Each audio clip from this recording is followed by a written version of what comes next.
Well, welcome, everybody. It is wonderful to see everybody here. Welcome to the latest Social Contract Research Network seminar, and the first of its kind, in fact. Today we're going to do something a little bit different. Rather than having one speaker giving a paper, we're going to have a round table. And it is my very great joy and privilege to be joined by two Michel scholars who are going to discuss a recent book that they co-edited. Let me introduce to you, if I could, Daniel Knight, who is a reader in social anthropology and director of the Centre for Cosmopolitan Studies at the University of St Andrews, and Andreas Bandak, who is an associate professor in the Department of Cross-Cultural and Regional Studies at the University of Copenhagen. And recently, just earlier this year, they brought out this wonderful volume here, Porous Becomings, Anthropological Engagements with Michel. And the way that I'd love this seminar to work, given that we are blessed with the company of many people who are highly knowledgeable on the work of Michel in the seminar, is that we're going to have 3 blocks of half an hour each.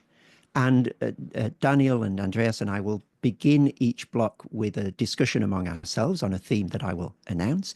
But then I really would love to open it up to a broader discussion.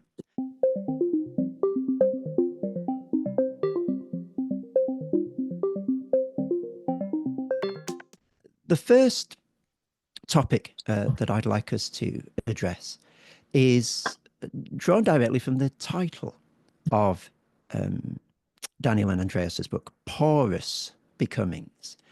I take it from the title and from having read the book that you think, therefore, that porosity is saying something about Serre's work, that it is a term that is amenable to Serre's work.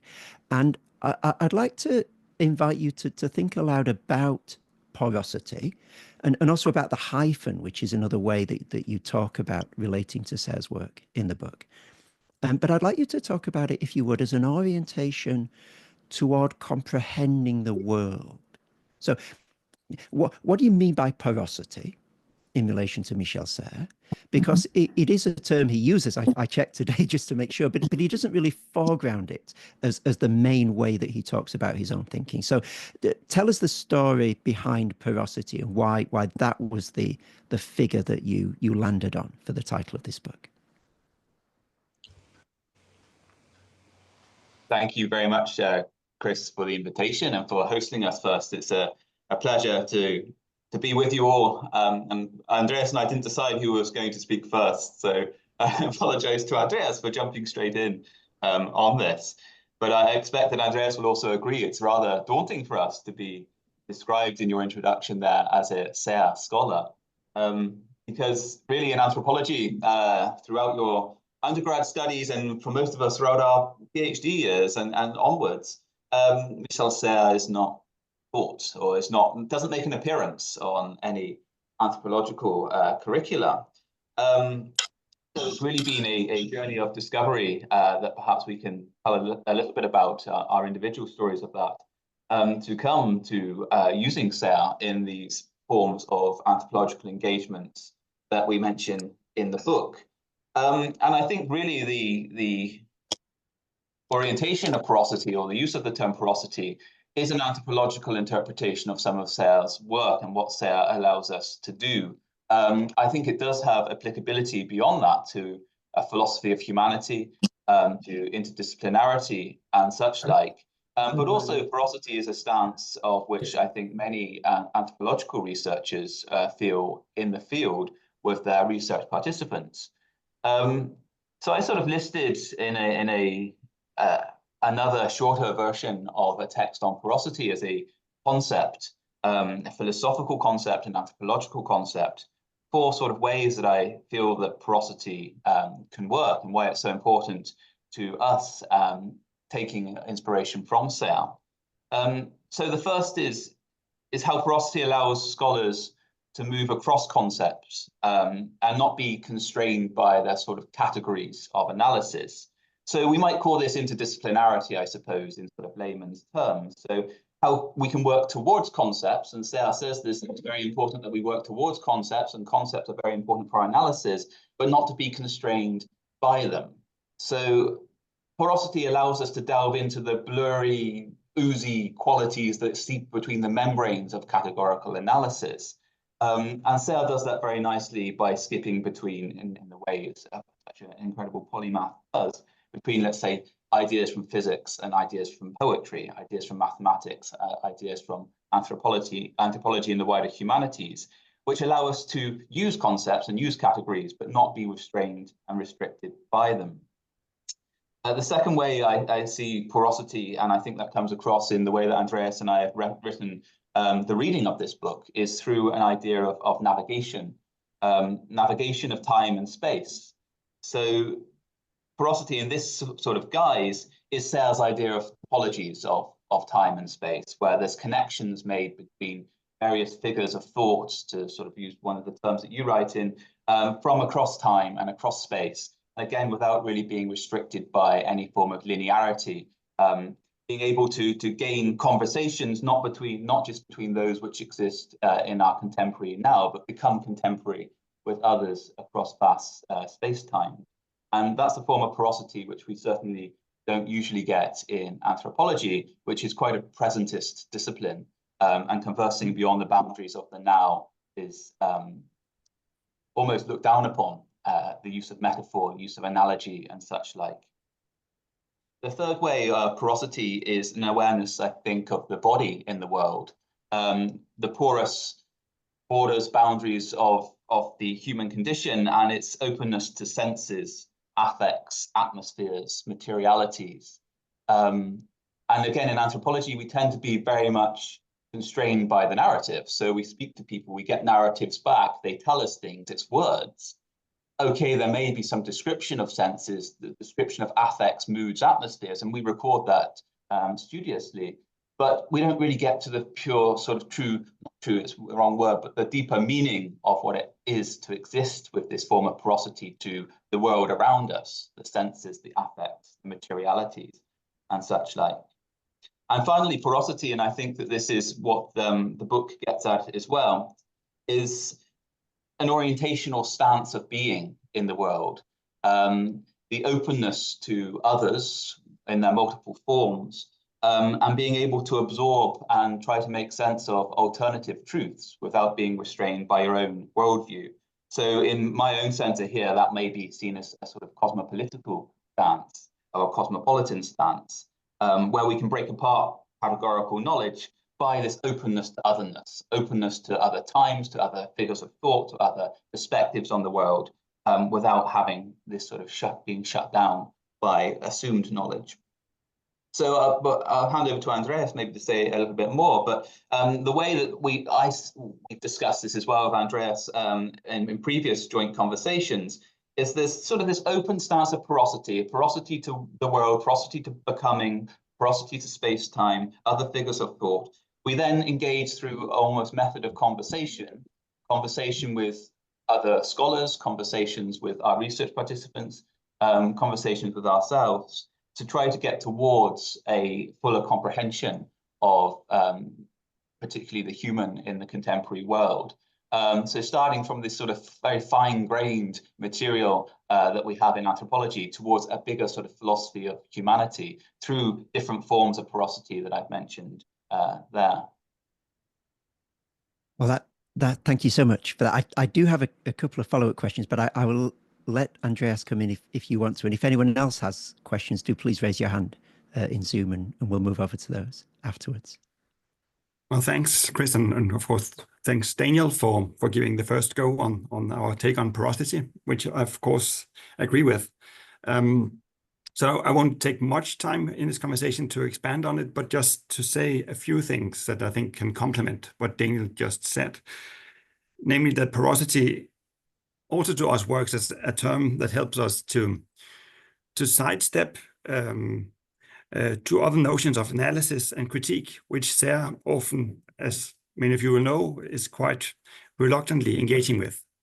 Analysis where somehow you stand on the side and you try to take things apart, or critique, where you also disaggregate figures.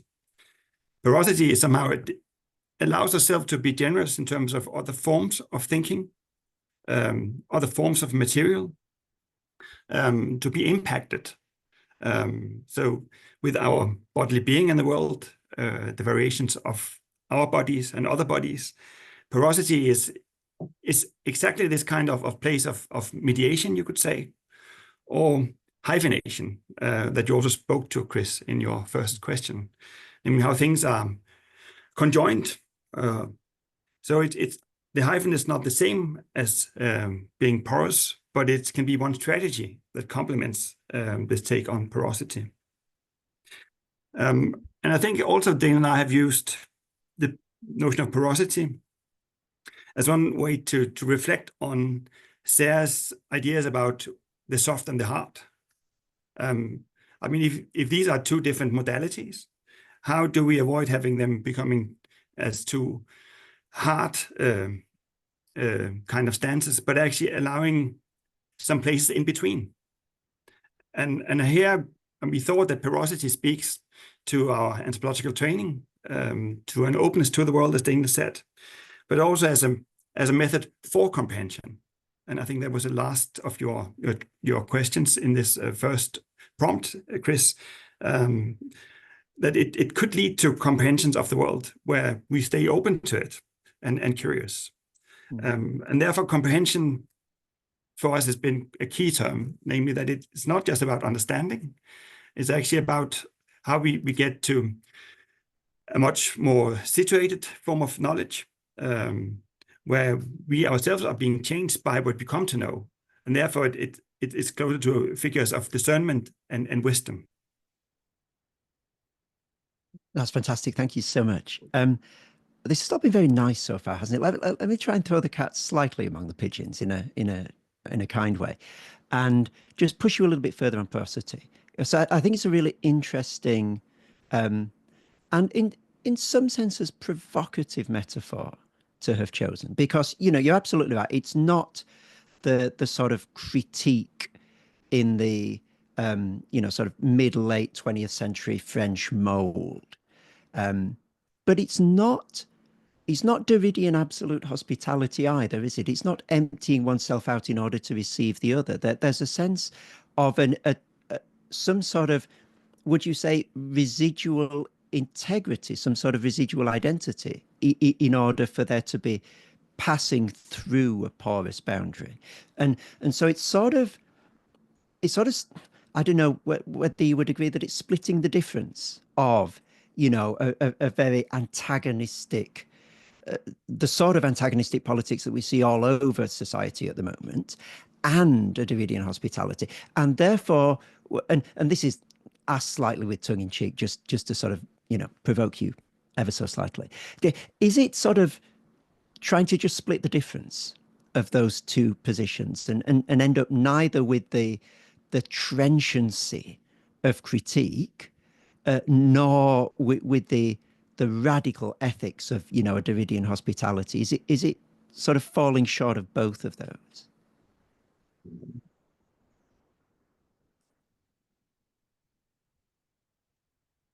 I think that that's a fair provocation. Porosity allows us to maintain this idea of movement or of momentum, which I think is very important to us. Momentum and movement, whilst maintaining some form of residue. Yes, I don't think we can ever empty ourselves of, in our discipline, of the fact that of the anthropos. I mean, I say it to all my students at the beginning, acknowledging your own anthropoteta, your own sort of humanness or your own positionality, your own person in your relationships across all forms of bodies and materialities. That those residues you will bring with you as you pass through the porous membrane, of course. So it's not an emptying of self, it's not an emptying of worldview and such like. And I think in the anthropological perspective of that, it would be nigh impossible to do that.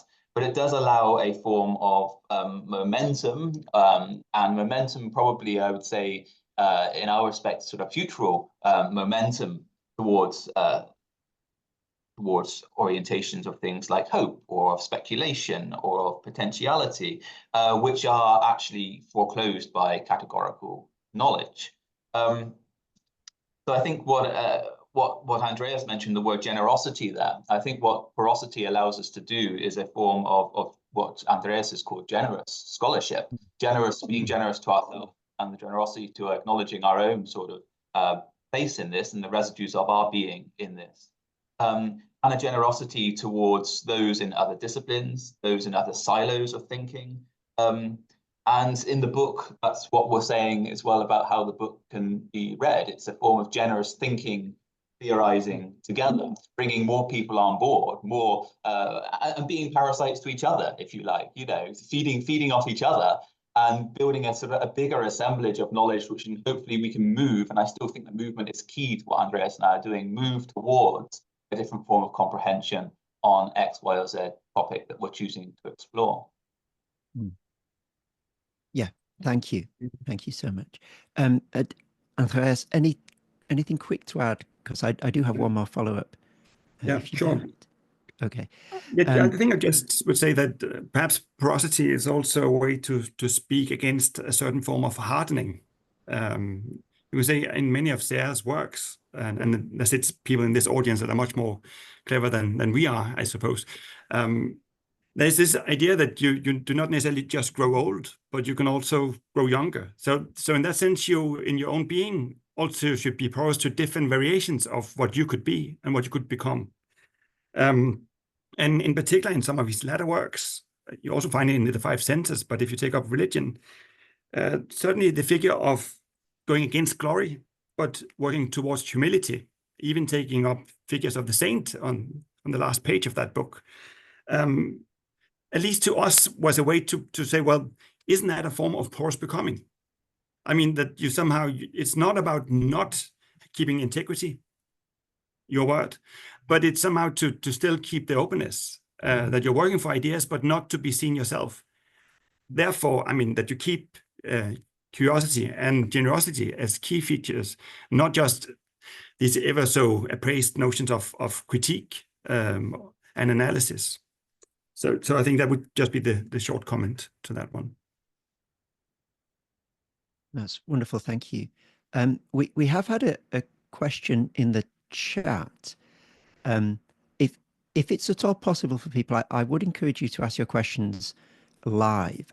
Alexander, are you able to switch on your audio and ask this live? If not, I will read it out on your behalf.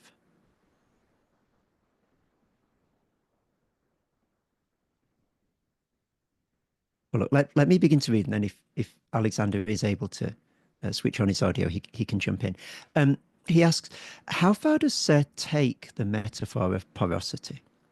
Is it less a membrane that filters in an active and diffusion-based way, but rather the recognition of cavities in our conceptual structures, how they offer different resistance, influence flow velocities, etc.?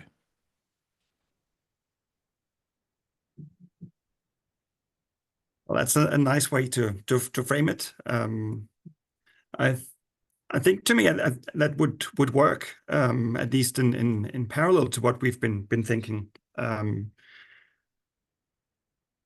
think, I mean, also to come back to one of Daniel's answers in the first go, namely that it's also a way to allow even our concepts to be porous. That, I mean, that when Sarah is trying some things out, it's not necessarily in the meaning that they are meant to be stable and forever lasting. They're also props for him and for us to think with, to engage with the world. So in that sense, I mean, the membrane can both be in terms of how we perceive our existence, but also how we pursue understanding, also via concepts. So it's not a way to be sloppy and lazy, but it's a way to be honest in terms of that we're not so married with our concepts that we cannot work with them or against them should we learn something new. So this idea of invention that Sarah is always speaking to is the idea we're taking also in terms of how these membranes are not becoming, again, too hard, but still are allowing exchanges to take place. but not exchanges where you somehow leave whatever you own and what you've inherited, but you allow it to see through. And I think there Daniel and I have also pondered the notion of percolation, which of course is a prominent metaphor, or the sieve or the filtering processes. So I think those would run well with porosity, even if it's not what Sarah himself is writing about, but it's one way to push for thinking this, which is using Sarah, but also is trying to do it as anthropologist. Yeah. Thank you. Just one more from me in this first section. The subtitle of the book is Anthropological Engagements with Michel Serres, and both of you describe yourself as anthropologists. Now, I just wanted to ask, partly out of curiosity, partly to probe whether this is in any way in tension with the idea of porosity, whether you think there's anything specific or unique about anthropological engagements as opposed to other engagements with Michel Serres, and whether you think that there's any reason for people who are not anthropologists to read the book, and isn't using categories like anthropology in itself, to some extent, a little bit un-Serresian? Yeah, let's go briefly back to the previous point about the porous. I mean, porosity, Serres talks in The Incandescent directly about there, particularly the categories of belonging and the porosity of cultures, and how the porosity of culture itself is bounded by these, what he terms the ultimate evils of categories of belonging and nationhood and such like. And he says that porosity is a way that we can counter this, what he says is a proliferation of parrots repeating themselves, and repetition, as we see in things like Time of Crisis as well. The repetition of a bad thing can lead to ultimate death, whether it's ultimate death of the organism or an ultimate death of the culture. So porosity is a way to guard against that, or to counteract that, instead of the repetition of this proliferation of parrots, always sort of going in a downward spiral of self-degradation. So porosity in itself, I think, is best sort of explained in Serres through The Incandescent. But anthropology, so anthropology, I mean, Serres appeals to anthropology in the way that we try to maintain individual truths, the individual truths of the people we work with, traditionally small-scale communities, traditionally in more quote-unquote exotic locations, anthropology foundations being in Melanesia, Central Africa, Amazonia. Over the last 30, 40 years, it's now become a global discipline. So anthropologists can work anywhere, on any theme, on any topic, in any community, but still trying to maintain the small-scale, grounded detail of their everyday lives. So conversations with people through participant observation and ethnographic inquiry. But where the discipline has changed over the last 20, 30 years is trying to then build from these individual truths, where you maintain their knowledge, to a bigger idea of the globe, or addressing global problems, of a universal orientation towards the future, a universal almost stance on humanity, whilst not losing those individual truths. So I like to think of it here through Serres' story that he gives of Jules Verne's cave, the Cave of Stars, where he goes in and there's these beautiful stars that are all glistening with their own truths. Each individual star has its own truths, and it's incredible in its own right. But then they're networked together, and each network has a localized constellation of truth, which is brighter still, shines brighter still. And then when you take them all together, you have this incredible universe of network knowledge, where each individual truth is still burning bright, but it says something else as a network body of knowledge. And Serres says that is more profitable, more interesting, more towards the notion of curiosity and knowledge than the singular sun that blinds you in the day. So when you step out into the sun, you cannot see those network individual knowledges. You have this one bright truth that is blinding you in your eye. And I think that's where anthropology comes in. I do take the point, and it's a discussion we have with the publisher actually, is how much we make this an anthropology book and how much we make this actually speaking to the wider humanities, or don't box it as a discipline at all.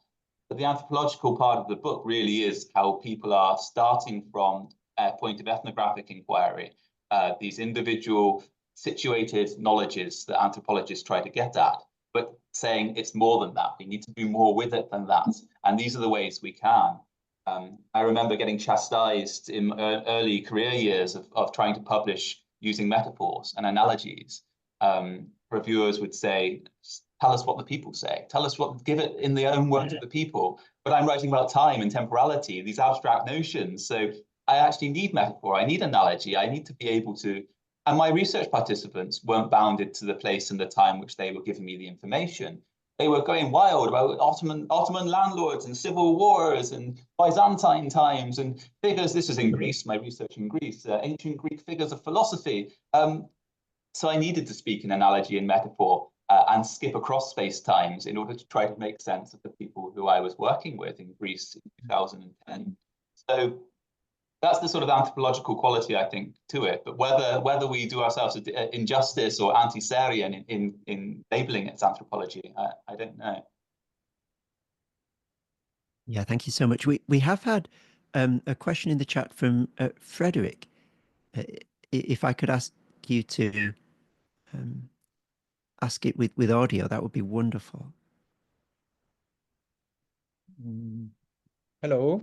So I'm reading my question. How do you understand Michel Serres' idea in his book on Rome that anthropology should be for history of religion what metaphysics is for physics?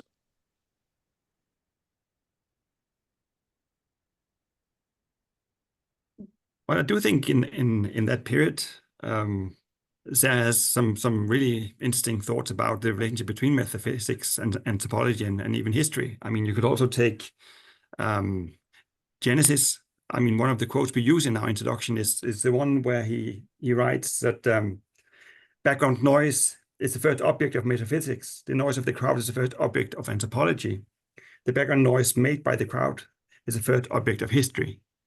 So of course, in that period, also, you could say to some extent with this proximity to Girard, there are works about what a wider sense of anthropology could give us. I think Daniel and I mean, Daniel, you can correct me. We've tried to use it as a kind of a provocation to us as anthropologists to think that anthropology is a discipline, but surely there can be no framework which is not co-producing an anthropology. I mean, every philosophy will produce also an idea about what the human being is or could be. So in that sense, even if we take, I mean, the notion of anthropology here, I think what we hope to, or what we aspire to, is to allow it to be, again, porous to not just the disciplinary framing from anthropology, but also the philosophy that is in conversation with anthropology. And in that sense, I think the book should also be read as a wider attempt within the last 10, 15 years in anthropology to work more closely with philosophy. So I think, of course, this is a kind of centrifugal way from your question, where I moved away from it. But if we move back to it, I think these kind of big notion about metaphysics or history, anthropology, are categories. And Serres use them sometimes provocatively, also to show what he's not doing, but other times to show what he's conjoining. And I think that's our aspiration, at least, to work with the same notions, but not reify a particular idea of anthropology, because that discipline is in itself exploding in ever so many directions at the moment. And therefore, if one take the contributions in our volume, we have people who are sitting adjacent to anthropology, even Stephen Brown, who is part of this conversation. I'm sure Steve would not consider himself an anthropologist, but has worked with science and technology studies with anthropologists.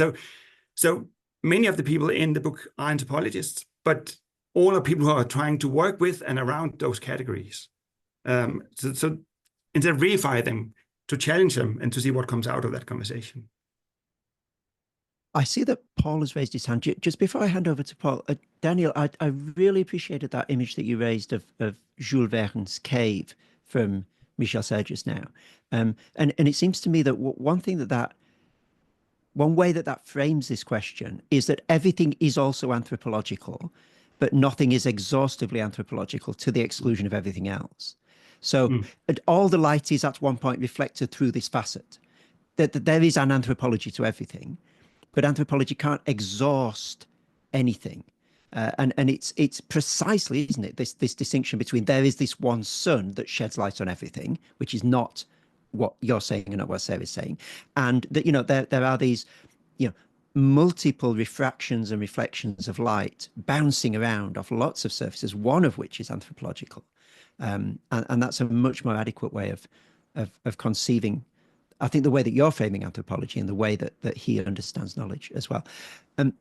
Paul has been waiting very patiently with his hand up. Paul, do please make your comment or ask your question. Oh, thank you, Chris. Yeah, thank you for your presentations. It's really lovely to hear this stuff being discussed. I'm like Steve Brown. I'm a social psychologist by background and became interested in SCRN through probably a similar voyage to yours in anthropology. So I'm interested in this question of the disciplinary location, if you like, of SCRN, and I think it's worth. You know, my question, I suppose, is, you know, in some ways there's always been two meanings of anthropology. There's anthropology as in the discipline that studies exotic peoples, as you said, that has in recent years lost the clarity of its boundary with other disciplines like history and sociology and social psychology and so on. And many people are doing sort of comparable, I suppose, studies in those fields. But there's also been a kind of fundamental, what was called fundamental anthropology in the early part of the 20th century, and the idea that there's a sort of philosophical meditation on the nature of the human, which is a slightly different disciplinary framing. And it seems to me that SCRN is doing kind of two things that are interesting in respect to that. On the one hand, you know, his meditations on the notion of hominescence are clearly in the domain, in the realm of fundamental anthropology, but with the idea that whatever the human is, it's not fixed. It's going through transformations. It's a process of a historical becoming that's nowadays we'd call the Anthropocene, and so on and so forth. And so there's something really transdisciplinary about that project of a fundamental anthropology, because it should be relevant to all the disciplines of the human sciences and the humanities and so on. But the other aspect of SCRN that's so interesting is that he doesn't want to stop with the anthropological. He wants to link the human being with the earth, with the universe, with the physical sciences. He wants to make these points of passage between humanities disciplines and natural sciences. And he's very concerned with the forms of dominance amongst those disciplinary powers. So that is, it's an observation and a question. I suppose my question is, well, what about fundamental anthropology in this concept, but fundamental anthropology that refuses to separate the human from its environment and that refuses to hold the human to be a fixed entity, a known quantity, but sees it as a process of continual becoming in a certain sense. I think that's a lovely way of putting it, and I like the way that Chris also reflected on the idea there about the way that anthropology is reflected in many things, but it doesn't claim to be everything, in taking the Jules Verne quote a little bit further. It's a way of moving away from umbilical thinking, to use Chris's terms in the Figures of Thought book. So the way that I write anthropology, think about anthropology, which isn't necessarily the same as everybody, even in my own department, let alone in UK anthropology, which in itself is very, very small. But starting with a question of a non-fixed, to use your term, philosophy of humanity. What is the part of the human condition that I want to get at here and try to explain in the research that I'm doing? In order to do that, we then go to the more sort of fundamental anthropological techniques of participant observation, ethnographic research, long-term research, which is no longer category in itself. Okay, the methodology of anthropology is vast nowadays, from audiovisual, multimodal, archival, things in AI, things which are far beyond, going and living with an exotic community in a far-flung place anymore. So in that respect, the method and the engagement of anthropology in the field is non-fixed. But in order to get really at those individual level truths, worldviews, knowledges, and then build it back up towards, again, a sort of collective sense-making of where we are in this trajectory towards a very uncertain future. So another sort of philosophy of humanity towards the end of that research. So I was reading a book recently called Navigating the Polycrisis by a colleague of mine in Edinburgh. And he was trying to make that case for an anthropology of the future, coming from an STS sort of background, where nature, human, technology are hyphenated, are brought together in order to give us these possible scenarios, these possible routes for navigating the future. And in doing so, I think he brought together a lot of what Serre was trying to get at, even in his work throughout the 1980s and 90s, about the hyphenation between nature, culture, technology, and this non-fixed human entity. So yeah, going to the crux of your question, there is a fundamental anthropology still at play, but as Chris said, that's not claiming everything. That's more reflecting different versions, different types, different domains which are coming in, be they human, be they non-human, be they technological, and so forth, but still working towards this idea of where are we going, where are we at, in a philosophy of humanity kind of sense, which isn't necessarily traditional anthropology of working in these more traditional locations. Thank you so much. Paul, do you have a quick sort of follow-up at all, or are you good?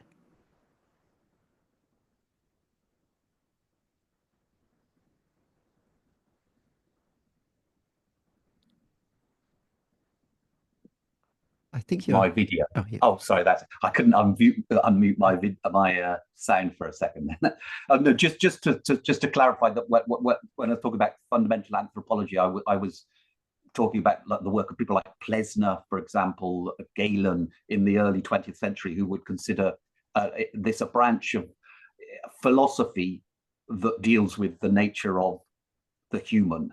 So when Serre, in that quote that Frederick put up, talked about in his book on Rome, anthropology should be for history what metaphysics is for physics, I think Serre has in mind there a fundamental anthropology in this sense. And of course, metaphysics is broader than fundamental anthropology. So metaphysics includes the physical universe as well as the human universe. And that, of course, traditionally was the role of philosophy to accommodate and to speak about and to look at the relations between the different disciplines. And I think it's interesting that in that respect that Serre is very keen on presenting himself as a philosopher, but he's also a philosopher who comes from, in a sense, the mathematical disciplines and the sciences. So he's somewhere between the kind of systems theory that took over the mantle of metaphysics in the 1920s for most of the 20th century, and philosophy as a metaphysics, in the way that Deleuze insisted that he wanted to retain the position of philosophy as metaphysics. And I think Serre is somewhere between that sort of position of wanting to learn a lot and speak as a scientist, in which case he would be, I suppose, in the realm of fundamental anthropology to some degree, but bringing insights from natural science. So that would be my sort of take on this sort of territory. That's fantastic, Paul. Thank you so much. Unless Andreas or Daniel, you want to jump in, I'm keen to move to our next topic if we can. Andreas, short note. I mean, I've been debating also with theologians, and of course, many would say, well, anthropology is just a subdiscipline. I mean, if you go to Augustine, I mean, one of theology's many subdisciplines would be an anthropology. So why are you so married to that one? So in my work with Eastern Christians and apparitions in Syria before the uprisings, where I spent a few years, I mean, when you work with theologians, they would have this similar claim to the fundamental anthropology that you're talking about. So, but not with mathematics, of course, but depending on which kind of knowledge systems or wisdom traditions we are talking with, they are much more vast, and they do not necessarily separate out the world. And I guess here the task of the scholar who wants to become wise is to sit with the trouble to stay porous to those forms of knowledge systems and to their claims and see where they take us. And that is as much about the journey as Daniel and I are talking about as the telos. And there's very much up for following these ideas, the enormous energy there are in these systems and these framings. So that modality of the early 20th century with the 1920s that is one explosion in terms of thought systems that are trying to excavate and to see what the human could become. But I guess, again, we could also expand those knowledge systems and to see in different, I mean, times of the world where they've been erected and built before, which is, of course, a lot of what it says is doing by taking Rome or taking geometry. I mean, times where novel ideas have been taking shape, and to see what those systems are built of or made of. Thank you. Thank also, you so Chris, just like to say very briefly that there's a very individual relationship in this between us as scholars and Michel Serres. I mean, that's something which Andreas and I have felt along the way as well, of being constantly in conversation with somebody who is making the world make sense in a particular way to us, and we feel a relationship with. And neither of us have met Michel Serres. I had the chance when I was a PhD student and I was in Paris and decided that I wasn't worthy. You know, what would he want from just a random PhD student from a backwater university in somewhere in the UK? So I didn't. But still, even when you're not, I've got a picture of him here on my office wall, and I bounce back ideas off of him, and we feel that we're traveling, and this is where I was going. The notion of traveling and movement is there constantly in a relationship between figure of thought, in your words, and ourselves. So in that respect, it is a very human condition as well, a very condition of two anthropy being in a relationship who are by many respects not contemporary to each other, but are by their relationship itself. Thank you so much. I'd love to move on to the subject of the contract now. This is the Social Contract Research Network seminar, so it would be remiss of us not to delve into this theme somewhat during the meeting. It is a truth commonly, if not universally acknowledged, that Michel Serres was ahead of the game in terms of thinking through what we now classify as ecological concerns. So Le Contrat Naturel was published in 1990, sort of significantly ahead of the whole Anthropocene discourse and the climate change, sort of the heat around those issues, not to use a very ill-chosen metaphor nowadays.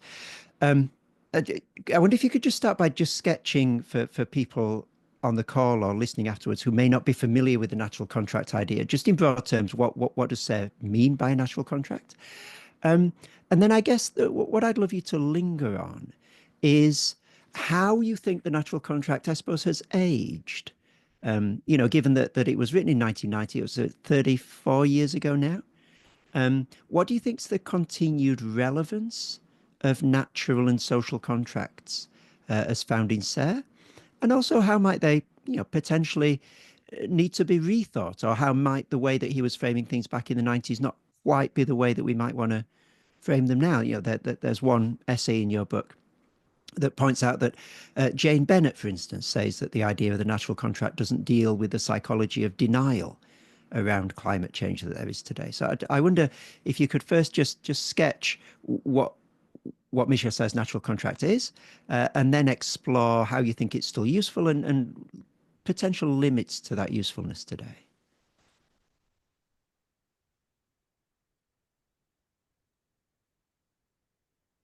Will you go first, Daniel, on this one?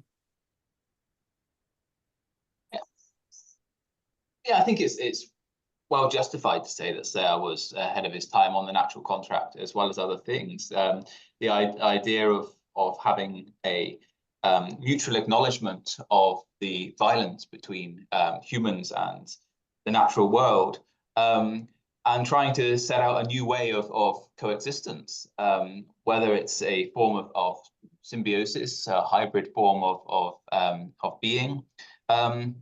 But also, and Andreas has noticed this before, it's not all doom and gloom. I mean, there is an element to it where there is an almost joyous or rapturous idea that we can do this. But talking about it in 1990, I mean, this was something which was sort of revolutionary in many respects. So I think that the psychology of denial that Jane Bennett talks about was a long way off. I also wonder that the technological aspect of it wasn't, by all means, a big part of what Sarah was saying. So we have an author here, Alberto Corson-Jimenez, who also talks about the machine and the role of the machine, and machine technologies of their own agency being part of this as well. So that's not completely revolutionary from the time of the 1990s. Donna Haraway was talking about those types of things around the same time as well. So we have to acknowledge that this is in a silo by itself.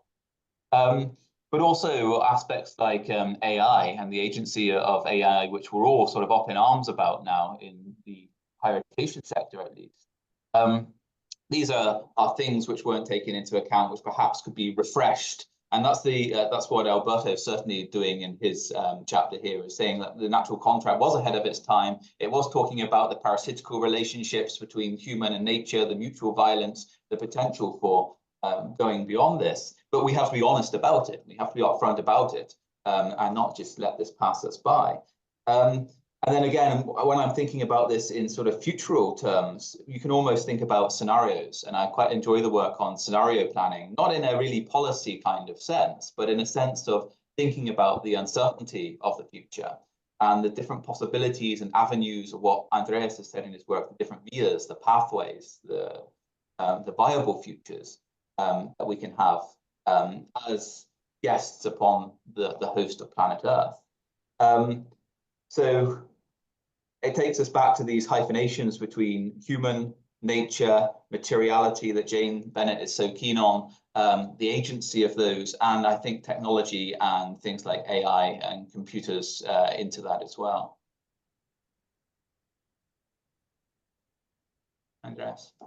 Yeah, and I guess one of the things that, well, today perhaps may be obvious to many is how he, in the natural contract, really interrogates this relationship between the short term and the long term.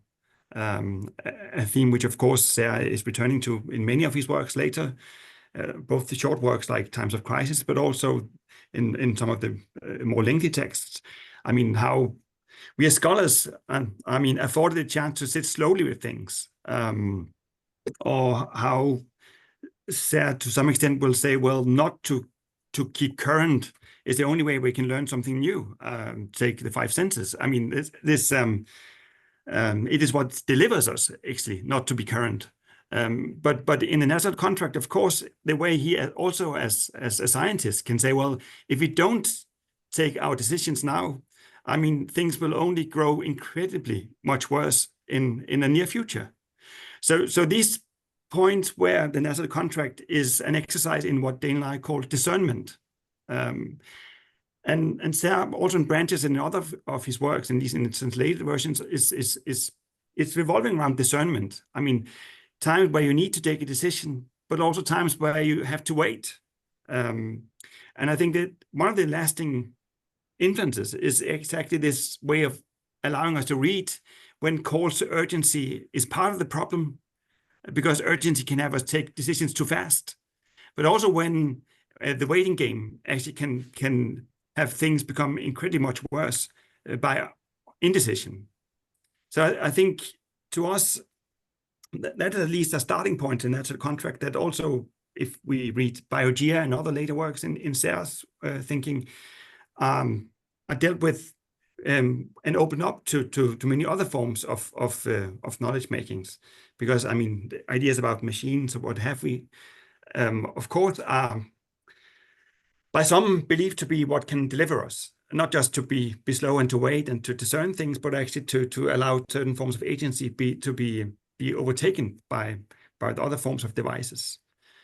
So I think these are at least ways in our thought where it has a lasting impact, but also where it also in thinking porously with it, we are afforded a chance to rethink the nature of those contracts.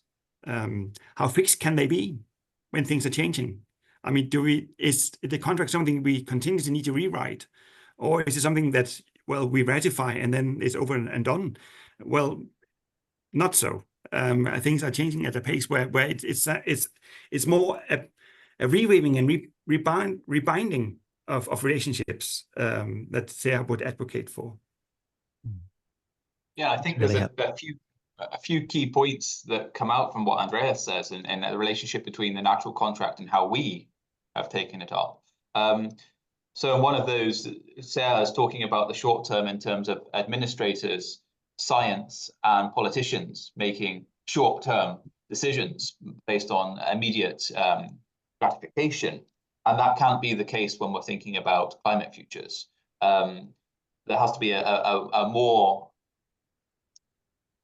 discernment is a word that Andreas used, but a more sort of careful planning out of what we're doing here. That leads into this question of discernment as a form of judgment. And the judgment seems to be intergenerational.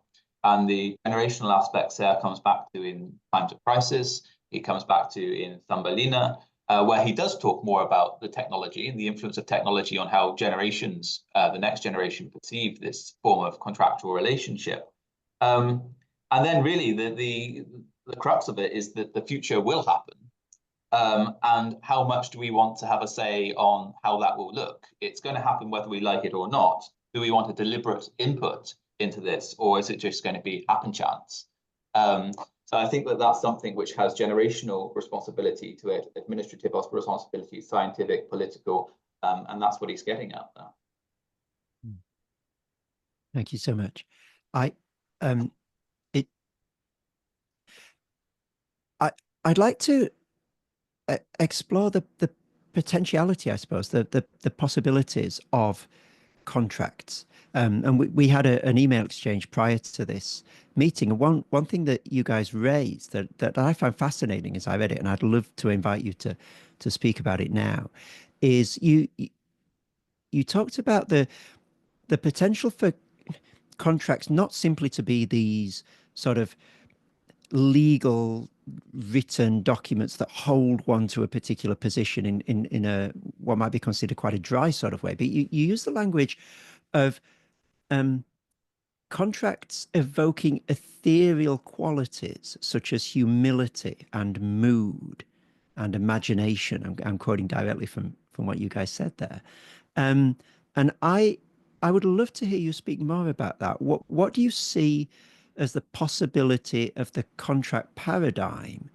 in the realm of, what you might call the social imaginary, or that which is upstream of legal constraint and the things that we usually associate with contracts? What work can it do at that level, do you think?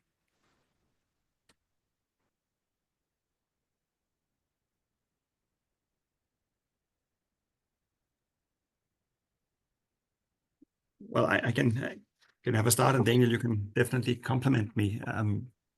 I think coming to this theme also as an anthropologist, there's been important work in terms of native claim to land, for instance. So just to give a parallel we can think with and then move back to Sarah.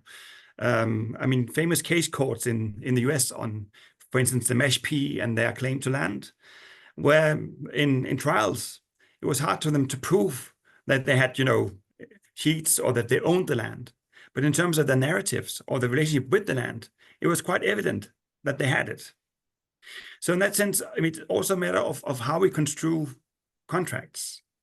That contracts, to be binding, we may have an idea, need to be written. But what does it mean to write? I mean, we write with our gestures. We write with our hopes. We write with the coming generations.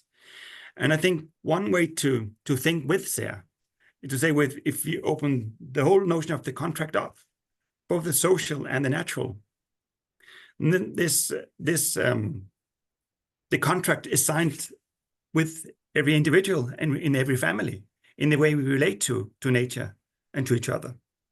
In that sense, their obligation is much more profound. than what can sit in papers. But our political system usually works with with a formal paper. But to move from that paper to actual thought and action, it demands something different. And I think there, I mean, we are 4 different ways, where different human ways of making contracts, of binding each other beyond that contract, but with contractual duties is something we can learn from, and where a rethinking of the social contract is needed, because we are living in times and in a situation where both, where Sarah sometimes talk about the joy of creating something new, that these moments of danger actually can afford a chance to make things better. But also, I mean, that we are living at times where it's all becoming so dangerous that we can risk of having the whole system going awry with irreversible changes to it. And those ratifications may be on paper in terms of get the political system to work, but on different scales, they actually need to be underwritten with how we live and how we inhabit the world. So I think what we want here is to play with those contractual obligations and duties and expand them, not to diminish them to the paper itself. I like to think of the contract in a SCRN sense, again, in terms of the hyphen, or having a hyphen between certain things, whether it's nature and the human, technology. I think that the hyphen allows this movement and passage of stuff between these entities in which the contract is made up. So that may be a binding together of 2 legal entities or 2 book-bound entities, or whatever you wish to, however you wish to illustrate it, but also a bridge that allows movement of imagination, which allows movement of mood, of atmosphere, of the types of ethereal things that we mentioned on the email exchange. And that is part and part from, again, perhaps this is the anthropologist speaking, but that's part and parcel of every relationship that we see in our research. There is an understanding, a mutual understanding. Sometimes that can be a lopsided understanding. It's not necessarily got balanced reciprocity in this at all, but it is that hyphen between things which connects things, but keeps them separate, keeps them as different entities, but one which are connected, which has this movement or bridge between them. And I think that that's really helpful to think about the connection between a social contract and a natural contract as well, and anthropology and these other disciplines which explore the human condition. Of course, there are these more sort of solid case studies, like Andreas mentioned, and one of my mentors was subpoenaed to discuss Aboriginal land claims in Australia. His work was in the shadow of Ayers Rock back in the 60s and 70s, and he had to come and explain why these people actually did have a connection to their land, and that was far more to do with the legal documents themselves and the contracts themselves, and dreamscapes being one of the many forms of contract they had with their land. But yeah, there is that, again, movements and connectivity, the exchange. I think the hyphen is a wonderful way to think through a lot of what Sarah's talking about with natural contracts. Fantastic, thank you. Peter has been sitting very patiently with his hand up for a little while. Peter, please, the floor is yours. Hi, thanks. I came across a while back something in Richard Powell's The Over Story that I think is relevant here. Don't know if you have read it, but one of the characters there, Nile Mehta, is a expert in computer programming and devises a computer game, and it attracts millions of people and it gets loads of money and experts involved, but he's not very satisfied because he says he wanted a sort of different world, a different virtual world, but actually it's just the same. So he rethinks it, and he manages to collect, or aim to collect, the data of everything in the world, basically, that's available, to come together from all the sciences, from the humanities, and I think one of the interesting things is he gets people not just to sort of play the game, but to be what he calls learners, which means they contribute to the game and they start to live through it, if you like. It's obviously all very experimental and futuristic, but what I like about it is this sort of link between joining different disciplines, joining different perspectives together technologically, and forming, if you like, a living contract. That's how I'd like to see it. So that has got me thinking quite a bit about the contract and how it might be seen in a transformative way. It just links to a question I had earlier in my mind, which is how we connect our thoughts here to the wider world. And it's a thing I've been in my bonnet because I'm not part of a university at the moment, perhaps a bit old, but I've been sort of on the margins of universities. So I've always been a bit of a parasite in the sense that I feel that thought, this I think is very much in the way Sarah thinks to some extent, that we should be communicating with everyone. And, you know, his books became more and more popular, short pocket books, etc. How we actually make what we think have an impact in the wider world is this big question, but I'll leave that. Okay, that'll do now. Thank you very much. I think going back to the original prompt, we can think about what has changed perhaps between 1990 and the publication of Natural Contract and now, and that is a generational thing as well. So how people live the world around them has changed quite dramatically in some respects. So for a collection that Andreas is collating on viable futures, I've written a paper on generational thinking based on Serre and the book on Thumbelina.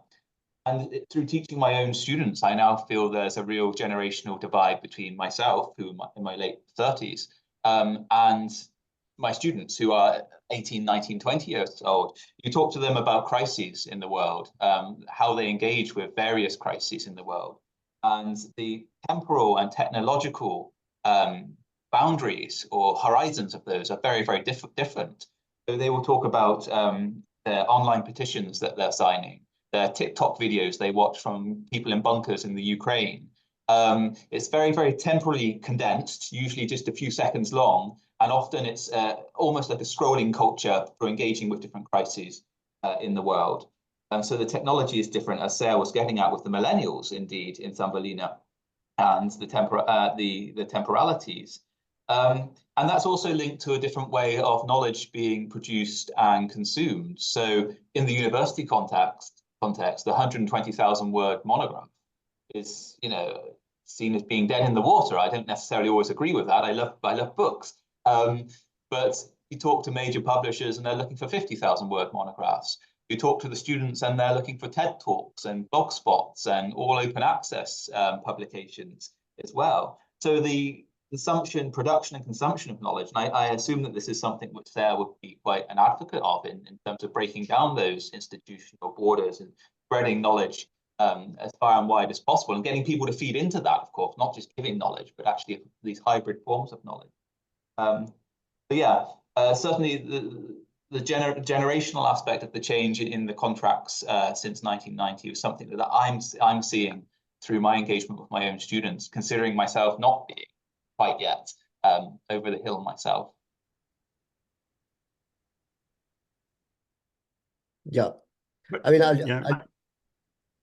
I just think you know what you're saying in the early part about porosity, that you know that's the important porosity is the it's linking with the wider world is a bit of a sort of a cliche, but a sort of those wider communications, which you're rightly saying are changing all the time, through technology, and that yeah, I'm sure that is one of the ways forward, is the sort of networking that can be done today. Yep. Thank you. Andreas. Yeah, and I think also, Peter, you ended up in a, I mean, super important place in terms of the question about impact. Those of us who still are based at universities have been increasingly asked to prove the impact that what we produce in terms of thinking or education is producing. And I think it's to a large extent it's also a fair question. I mean, which kind of imprint, which kind of trace do we leave and allow others to follow and to play with? But I think that perhaps also thinking with SCRN could also have us rethink what impact could be, and not necessarily having a hard contrast between what is impactful and what is playful. And I think that was perhaps what your example was giving us. I mean, that you can actually play with in different registers at the same time with technology, collecting data of the entire world, allowing people to play and becoming learners. So I think in that sense, it's also to rethink the infrastructure of knowledge, not to have it to be built into silos and systems, but actually to also allow that porosity to see how can we actually have this kind of bold ideas, brave gestures to seep into society, to communicate, to be messengers, perhaps even angels to others. And I think that in that sense, some of the projects we need to experiment with needs to engage also differently with those that we want to somehow address. It's also something that Steve Brown and I have talked about over a few coffees over time. I mean, how we need not make hard contrast between what is hard theory and what is some soft communication. That somehow some of the best ideas happens when you actually are doing practice-oriented work. For the last 3 or 4 years, I've been running a big project with Syrian youth in Jordan, where we trained them to do ethnography. That would see, how do you do interviews? How do you analyze interviews? And we had these 38 youth conduct 10 interviews each, did workshops communicating with them, and had them publish their own essays and findings afterwards. This was to us a super important exercise in terms of allowing this kind of exercise of discernment to happen with us, between us, but also to give the facilities to what the NGOs would call the target group. But those in the target group said, well, they had never worked with NGOs or scholars. They actually equipped them with means to analyze their own situations. Because normally it would be needs assessment schemes. How many bottles of water, or how much meat, how many kilos of potato would you need?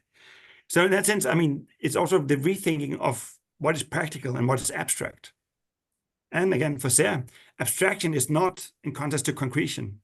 To think abstractly also helps us devise new interventions, and that by perhaps also opens up for new ways to be impactful, but impactful different from the schemes that we are normally monitored with, at least in universities. Thank you so much. Lillian has raised your hand, so please do ask your question or make your comment. Yes. Thank you very much for the presentation and for all these questions and answers. I'm really excited about this issue and looking forward to reading through all the contributions. I have a very maybe simple question maybe 2 questions. One simple question that I wanted to raise, because maybe it's an interesting opportunity to get a little bit at the kind of backstage thoughts of the book. And I would be interested in the friction that you experienced when writing about Michel and anthropology and porosity. That means, in which cases did you find problems when reading him through porosity? Was it like a smooth passage, or kind of did you sometimes find kind of passages of text where you think, okay, that does actually not fit into what we thought we would find here? And the same maybe for anthropology, just because, I mean, Michel Serres himself wasn't an anthropologist and kind of had certain sources. So I would also be interested in kind of the friction that you might have encountered there. And my other question relates maybe also to the idea of porosity, which appeared to me as now, as I mean, not only now, but as something very positive. And I was also just reminded of one analogy or metaphor in the natural contract that is quite decisive, that of the cord. And Serres describes kind of law kind of oriented by this metaphor. And there is a point where law becomes hard and stiff, and like when somehow topology turns into geometry.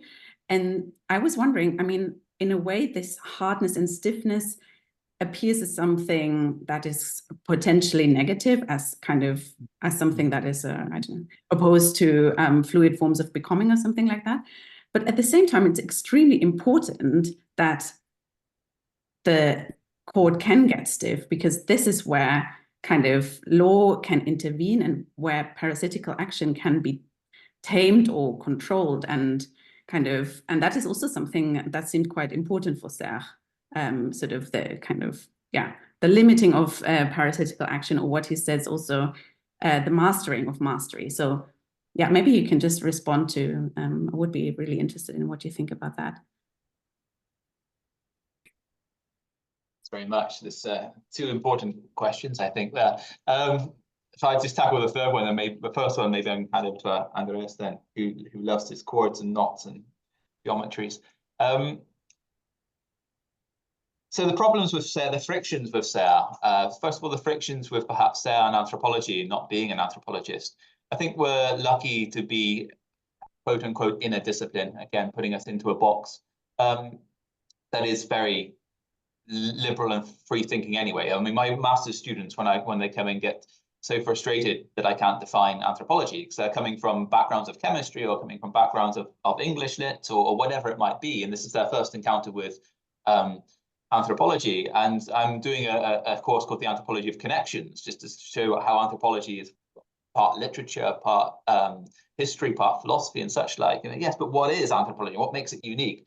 So I think in that respect, sitting, Andreas and I both sit on the humanities side rather than the social science side of anthropology, where we incorporate in our writings fiction, philosophy, history, and such like. So that I didn't find any friction actually incorporating Michel Serres into an anthropological analysis. In many ways, Serres was an informant, was a research participant. We were thinking together. We were thinking together between ourselves, the people we're doing our research with, and the scholars in our orbit. And Andreas quite nicely says that we are all in that way contemporaries with each other. Where Serres, there's a bit of friction, you think, I don't quite agree with that. We thought long and hard. I mean, this has been a 20-year, for both of us, over a 20-year relationship with a scholar who's become a friend without ever meeting them, who's become, you know, a guiding light who you don't even realize you're thinking along with until you publish something. And then suddenly somewhere in some random chapter of a Serres book, one of the 60 or 70 he's published, having a very similar sort of thought process. I found it with the vertiginous. I wrote a book on vertigo, social vertigo, vertiginous life, around the concept of ilinx or ilinchos in Greek. Published it, went out, didn't see it as a Serres book, and then in Variations on the Body, he's got sort of half a chapter on vertigo, talking about ilinchos, about ilinx. You think, actually, I was thinking in parallel, I was thinking with him without ever making that connection. It's just a way of seeing the world. But I do find that in religion, not the book Religion, in the way he quotes biblical texts, I think some of our scholars found that is a very hierarchical version of religion, a very Western way of thinking. And Andrew Shryock mentioned that, one of our authors there, about the dropping of the Bible here, there, and everywhere can be quite disconcerting, disorienting, and not to everybody's taste. I also find that sometimes he comes across as an old man from a different era, to put it quite bluntly. You know, some of his thoughts on gender and sexuality, some of the way that he presents them, they're not wrong. They're not, but they perhaps not in the same sort of register that we may deem as being politically correct, or in some way sort of something that you can quote directly back as being a point. They need further explanation. So those are the sorts of points that I found where I needed to either explain myself more or to think in different tangents to where Sarah was going, primarily on Christian religion, which Andreas may find it different because he is an anthropologist of religion. Religion isn't my speciality, and on the gender side of things as well. Yeah, thanks, Lillian. Great and astute questions. Just a small comment on the first, and then I'll try to move to your second point. I mean, I think it's the reading of Sarah to me is often not necessarily smooth. I mean, of course, some of the books are, but many of them, I mean, you're exposed to thinking and thoughts that you're not acquainted with. In that sense, there's always also a friction.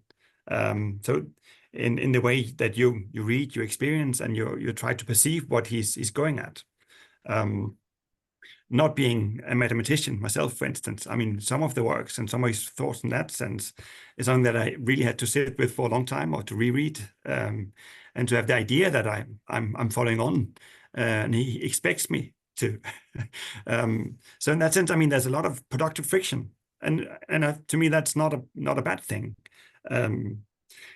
But I think for Daniel and myself, I guess the project here, as we also detail in the preface of the book, was not something that we in the beginning thought we should do, but it was happening during lockdown, where we continued to talk with each other and learned that both of us actually had read lots of Sarah and was thinking with Sarah, but took it as an opportunity during lockdown just to play. And in these moments of playfulness and keeping sanity with our conversations, it ended up with this book project, trying to find out which other thinkers in anthropology could actually play with us. So I think these invitations to play and taking Sarah as an interlocutor afforded friction, not necessarily as a bad thing, but as productive kind of engagements. So the smoothness is one thing when you start to see an idea and you see how it can function, but the moment but it takes a long time before you get there. I think that was what I'm trying to say. Then on your second point, on the idea of porosity, I think you're right in the sense that we've used it predominantly here as a positive. I mean, to remain open, to remain porous, to allow things to seep through, or to not just to become too hardened. And I do think that has been important for Daniel and myself in this project, somehow to allow these forms of openness and curiosity, both as anthropologists engaging with Sarah, but also allowing other anthropologists and others to engage with this project. So I think your point about in the natural contract that law can become hard is super important. But again, it's rarely so that any kind of a piece of legislation can last forever. I mean, it also needs this occasion to be revised. So a legislation which is too stiff, too hardened, may also be wreaking violence upon the society which issued it in the first place. So I think it's rather, I would say, a matter of degree. That process of hardening can be really productive and needed in certain situations, particularly in situations of violence or social upheaval, where you need certain forms of hardening, where not everything is passing through too rapidly. The same in terms of processes of maturation. If we are too open, we may not have the integrity that Chris also pointed to in the beginning of this conversation today. So in that sense, the membranes, the degrees of openness and closure is something I think we need to grapple with. The mastering of mastery, I mean, what does it mean? I mean, that we all are to some extent parasites on others, we feast on others, but how do we also avoid it becoming a feast where we suck out life of others? That the parasitical is not just taking, but still also allows a form of giving back. Those are these thoughts that I can offer back here in the first go. Say that we take it as a positive, but porosity can also, we could think of situations where it may become negative. I can say, Daniel, perhaps the cover for our book, first we got by the great people at Duke, a cover where the main food image was of a sponge. And Dale and I both agreed that the sponge somehow was, of course, nice. It could give ideas about porosity, but somehow a porous sponge somehow also is a matter of decay. So we wanted them to give us something which was porous in a different way. So I mean, even here, finding the right image or the right things that could go with the book shows that not everything can actually depict or give us avenues to think with porosity in an equal manner. That things can also be porous in the way where they decay. The porousness we think with or hope to think with is not necessarily for fast decay, but is also allowing maturation and you can say growth, but growth which is still within the natural contract. Lillian, would you like to follow up on any of that?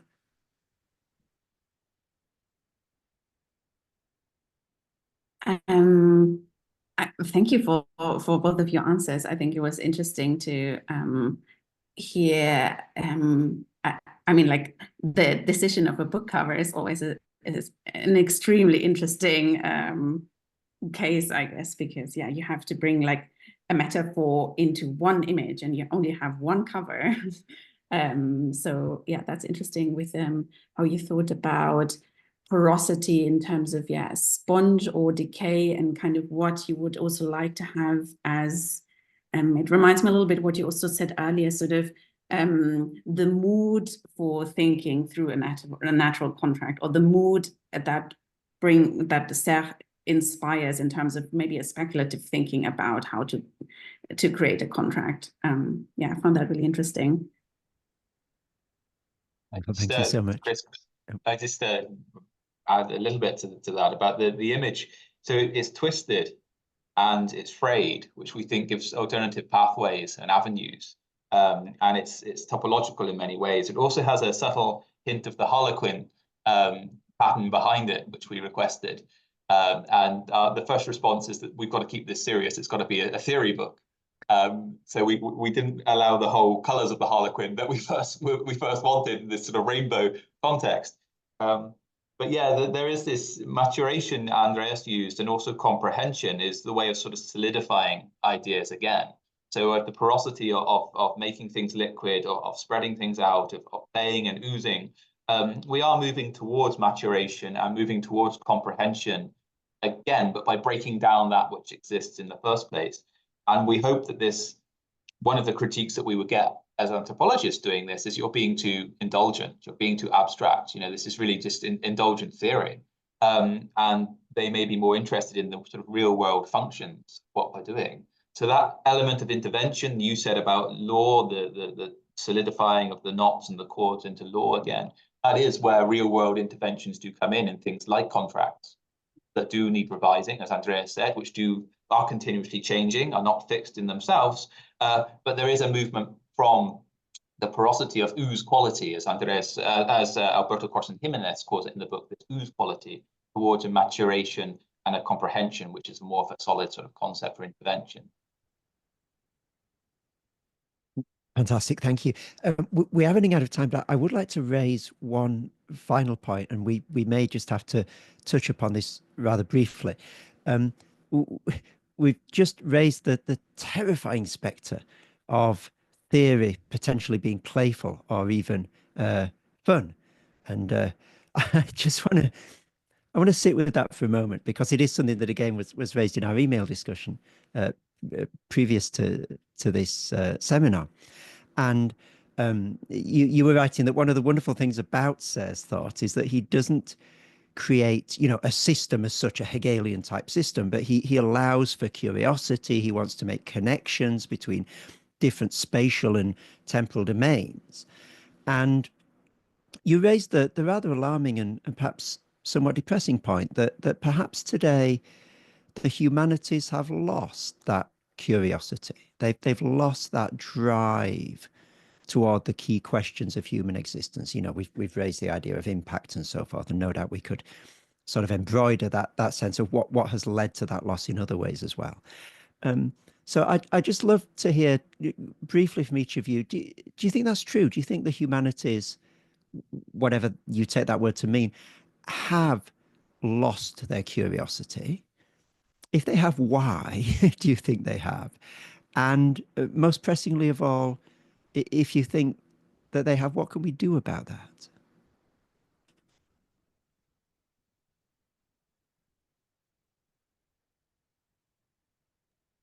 Andreas, do you want to go first on that? Well, I think is a great place to steer us towards, Chris. And I'm sure we'll not end it here, but we can open some reflections. For sure, Serre is often against, dialectics, as many of you know. He's vehemently critiquing dialectics also in the five senses. And I think for Serre, this gesture of curiosity is important because it allows him to roam these kind of quite disparate realms, bring them together, to sit with them separately, but also conjoin them, to cross different time spaces, and to allow others to travel with him. I think in the class space in Northern Europe and in Denmark at the moment, we have a lot of students who think that they are super critical. We even have a lot of study programs where critique is still venerated as, as the paragon in terms of the values we could have. And I think that there's a tendency, at least, I'm not saying that it's everywhere, where if you take critique to be the most important value in the arsenal we may have, in the armory, we lose out on the more important things in terms of life. So usually, I didn't have to do this 10 years ago, but now when I teach courses, I'm usually doing electives on, it could be historicity, and different uses of time and time schemes. I have to say, well, we teach out of a triangle where curiosity sits with generosity, which also sits with critique. Because if you only have one of those, somehow, then we lose out. And in the moment we treasure critique more than generosity or curiosity, then there easily slips something into our minds and the system that is not productive, not helpful. Because critique becomes quite conformist. You're repeating whomever hero you have. We have lots of students. I'm also teaching an area studies program who, of course, loves Edward Said and his thoughts about Orientalism. But I have to put him and say, well, you cannot just repeat what he said, but you can do, well, something similar or with the same vehemence, trying to push it to novel fields. But it won't help you to do an analysis of right-wing politicians in terms of Orientalism, or because already in advance where it will get you. So somehow you need somehow to look for the friction, as Lillian would say, or to be curious in terms of what is it exactly used for. And if you're not generous to say, well, by trying this out, we don't need to know where we end, but the process of getting towards some point of knowledge coming together, we may learn something which is not necessarily totally concrete, but is still worthwhile the effort. And that's where generosity also to allow ourselves to end up places where we're not supposed to, or to have errors in our thinking that we can rectify later, but instead of stopping ourselves. And the moment where critique of thinking wrongly from the start, it stops us from learning new things. And it stops us perhaps also from actually inventing new solutions. And I think that is increasingly what we sense at my university, but also as a general environment. So if this is the case, why to change it? Well, I think we can change it by actually exposing students and ourselves to not just what we know and we are confident with, but also to continuously try to break out new ground, to search new pathways, where we go from what we know to the slightly unknown. It doesn't need to be completely unknown, but again, to push ourselves ever so gently. And that can be also with new interlocutors, new conversation partners. Because I think that's one of the metaphors we also have with Sarah, that conversations, he says, is always spatial, temporal, and semantic. But where thoughts are dispersed, gathered, centered, but we allow the center space to others. We do not just keep it. But to do so takes not just critique, but as we said, also generosity and curiosity. Otherwise, it's not a conversation. Then it's just armored battle. You said it really well, Andreas. And there's one thing about the book as well. Okay, we don't want to just repeat Sarah. And this was something we said from the start. This isn't about us telling you, these are his key works, this is what he says, and leaving it as that.